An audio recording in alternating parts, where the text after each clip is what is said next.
Halo, halo teman-teman, apa kabar? Selamat pagi. Oke teman-teman, jumpa lagi dengan saya Carol di Escape to UK. Nah pagi ini teman-teman saya lihat cuacanya bagus, jadi dan sekarang saya mau keluar untuk jalan untuk nikmati indahnya autumn ya teman. So teman-teman, saya pikir saya drive aja dulu lah ya. Nanti kita jumpa lagi waktu saya sudah tiba di taman.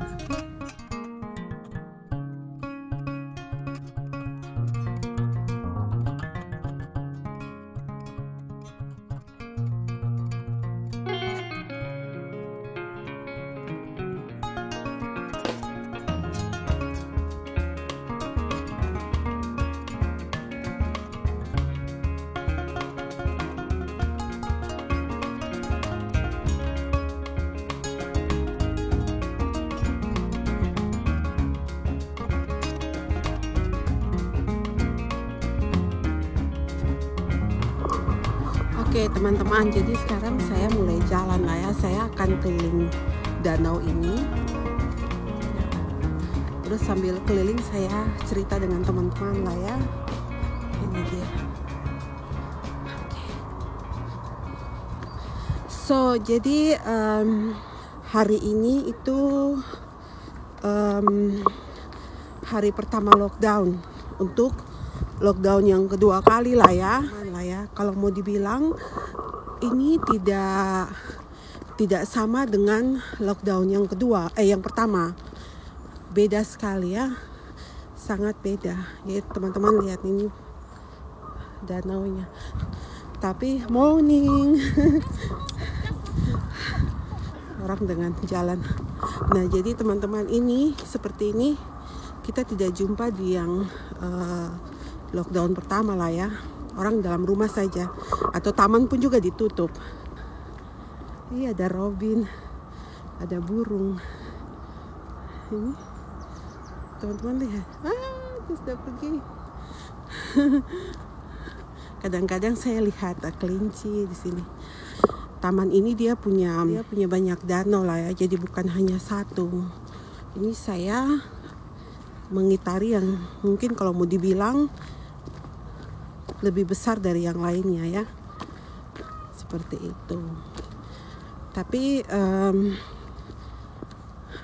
kurang lebih mungkin saya butuh waktu 1 jam untuk keliling semua, 1 jam lebih lah. Tapi enak karena apa? Karena tidak panas toh, tidak panas jadi enak. Nanti di bagian sebelah sana itu biasanya kalau mereka belum bersihkan jalan, itu cantik sekali. Kita jalan di atas jalan yang tertutup dengan daun-daun yang berguguran lah ya teman-teman. So teman-teman, jadi beberapa waktu lalu, kurang lebih 2 minggu atau 3 minggu ya, sebenarnya itu berangkat dari saya punya anak akhir September. Dia batuk pilek lah ya. Ya, jadi saya punya anak yang batuk pilek.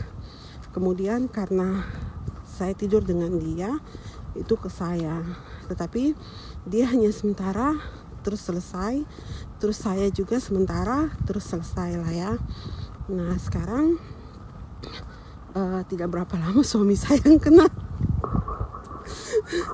Tapi suami saya ini teman-teman, kalau kena seperti itu akan makan waktu lama untuk sampai dia benar-benar sembuh lah ya. Nah kemudian dia batuk benar-benar batuk teman-teman, bersin seperti itu. Aduh saya khawatir ya, saya takutnya sampai corona. Tapi dia setiap saat kami ini cek temperaturnya ya. Dia tidak tinggi, semua itu di bawah 36 ya. Jadi oke, itu buat saya sedikit tidak khawatir. Kemudian Tapi dia harus tetap ke kantor ya. Dia harus tetap ke kantor. Jadi saya pikir, wow ini bahaya nih kalau dia harus ke kantor macam mana, seperti itu kan. Dan dia juga rasa tidak enak karena walaupun kita tahu bahwa dia tidak corona, tetapi batuk-batuk seperti itu kan nanti teman-temannya pikir, orang ini corona kali. Jadi saya bilang sama dia, sudah baiknya kau pergi periksa saja, karena bukannya karena dia corona, tidak, tapi kami harus punya alasan untuk dia tidak masuk kerja, dan harus ada bukti yang bisa membenarkan lah ya teman-teman. Kemudian dia pergi periksa. Jadi ceritanya gini teman-teman, ini kalau periksa corona selama 48 jam dia harus tetap di rumah. Nah dengan alasan itulah dia pergi supaya kalau dapat surat tentang corona, maksudnya dia lagi melakukan tes itu, nanti dia diizinkan untuk tinggal di rumah ya. Jadi seperti itu teman-teman. Oke, akhirnya saya punya suami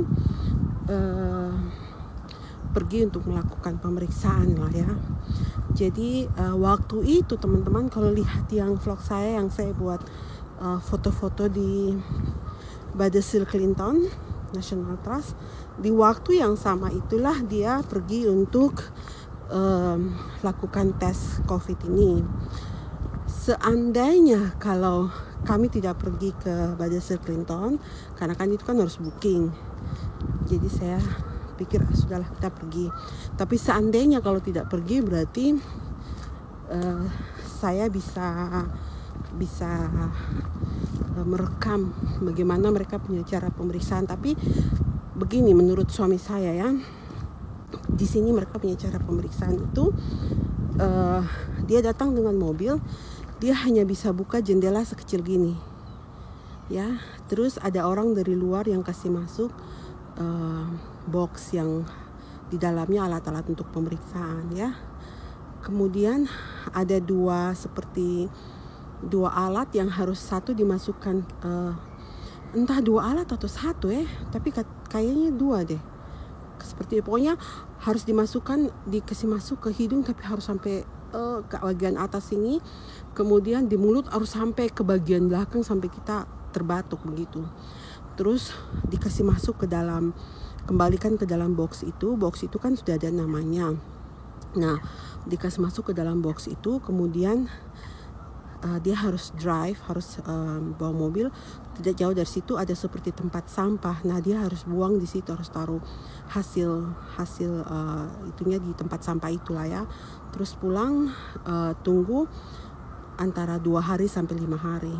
Nah jadi dengan alasan itulah bukti bahwa dia melakukan tes COVID itulah yang dia kirim ke kantornya. Jadi kantornya mengizinkan dia untuk bisa stay di rumah untuk beberapa hari sampai hasilnya dapat lah ya.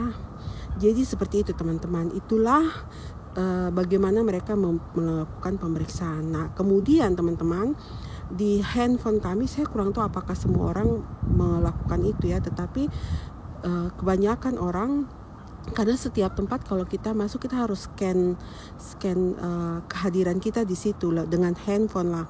Jadi di handphone itu ada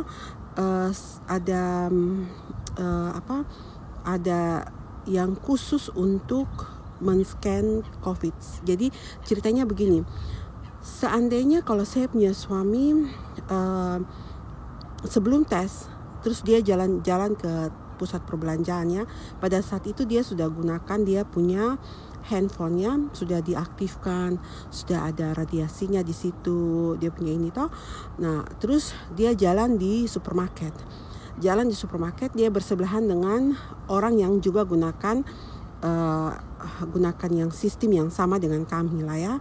Jadi signal dari orang itu dia akan tangkap bahwa dia tersimpan bahwa waktu dia jalan berlewatan dengan orang ini. Kemudian siangnya saya punya suami pergi tes. Waktu dia tes ternyata dia positif. Misalnya waktu dia tes dia positif. Nah, dengan sendirinya nanti hasilnya dikasih masuk ke dalam yang fasilitas yang di dalam handphone itu. Kemudian itu akan terkirim ke orang yang dia berpapasan siang tadi dan meminta untuk datang untuk mengecek karena dari sinyal itulah ya dapat bahwa kok berpapasan dengan orang yang juga menggunakan alat yang sama dan dia terkena COVID. Jadi seperti itu sistem kerjanya teman-teman. Nah, jadi kita tunggu tidak sampai 5 hari, hanya mungkin 3 hari saya punya suami sudah dapat informasi kalau dia tidak kena COVID ya. Jadi ya seperti itu teman-teman. Situasi saat ini memang kami lockdown, tapi anak sekolah tetap sekolah. Di satu sisi orang bertanya, nanti saya kembali ke jalan. Nanti yang masalah corona tidak akan berhabis-habis seperti itu kan. Tetapi di sisi lain ada positifnya juga karena sebenarnya yang jadi kasihan itu guru-gurunya lah ya. Karena kalau anak-anak kan mereka punya daya tahan tubuh kuat. Nah, guru-guru ini yang harus benar-benar mengkuat-kuatkan diri lah seperti itulah ya. Karena biar bagaimanapun mereka bisa saja terkena corona dari anak-anak didikannya seperti itu kan. Jadi seperti itu teman-teman ceritanya. Oh ya, anak sekolah tetap sekolah. Di sisi yang satunya saya pikir itu bisa saja tidak mempercepat untuk penyebaran corona ini. Tidak mempercepat untuk menyetopkan penyebaran corona ini lah ya. Tetapi di sisi lain itu bagus untuk anak-anak. Jadi saya lihat saja anak saya waktu yang lockdown yang pertama tinggal di rumah, mungkin dia senang karena kami punya banyak kegiatan di rumah lah ya. Nah, tapi di sisi lain ketika saya antar dia ke sekolah untuk setelah summer holiday lah ya, kami bawa dia ke sekolah untuk pertama kali setelah lockdown. Nampak dia senang sekali, mukanya itu lebih berseri ya, karena jumpa dengan teman-teman, punya banyak aktivitas walaupun mungkin tidak sebanyak waktu sebelum corona ya. Jadi seperti itu teman-teman.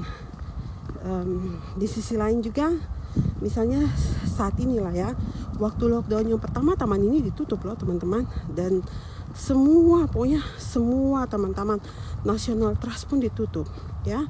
Jadi orang seperti gila gitu. Ini tinggal di rumah tidak bikin apa-apa, mending kita bisa jalan. Apalagi kan hobinya orang di Inggris ini mereka jalan kaki ya.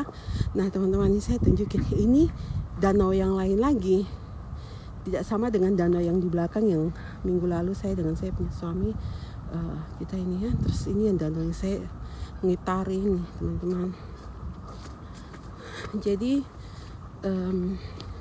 iya, seandainya saya sendiri stres, saya bilang kalau sampai taman ini ditutup, aduh mau bagaimana, kita kan pingin jalan seperti itu kan.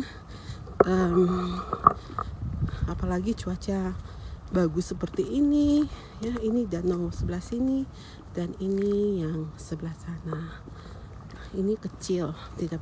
Nanti di sebelah sana lagi ada danau. Jadi teman-teman, banyak sekali di sini danaunya, tidak hanya satu lah ya. Dan semuanya bersih, dijaga dengan bersih, tidak ada sampah-sampah di sana teman-teman. Itu kelebihan di sini lah ya. Seperti itu. Dan kalau teman-teman nanti kita kalau sini saya bisa lihat sih, tapi mungkin teman-teman tidak lihat karena kejauhan. Itu ada orang yang mancing ya. Di sini juga kadang-kadang.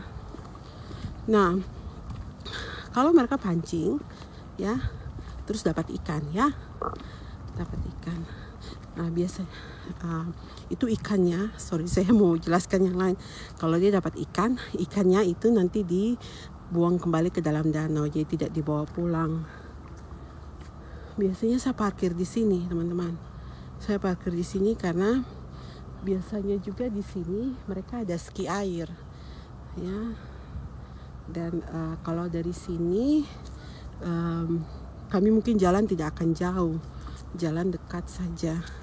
Terus kembali ke mobil. Itu biasanya kalau saya jalan dengan Alicia. Tapi itu waktu dia masih kecil loh, teman-teman. Setelah besar ini dia kuat jalan, kuat bisa jalan lebih jauh, ya, lebih jauh dari kita bisa jalan dari sini keliling danau sini, jalan dari sini putar ke sana, kembali ke sini, kita masih bisa jalan ke belakang sana lagi. Itu dengan Alicia. Oke teman-teman, ini dia. Saya masih harus jalan karena saya punya mobil parkir di sebelah sana. Tapi mungkin saya mulai dari jalan sini saya tidak bicara, saya akan lebih banyak buat video dan foto karena di sepanjang jalan sini fotonya cantik, buat foto cantik. saya suka foto. Alright teman-teman, so terima kasih sudah sama-sama dengan saya dan sampai jumpa di vlog berikutnya.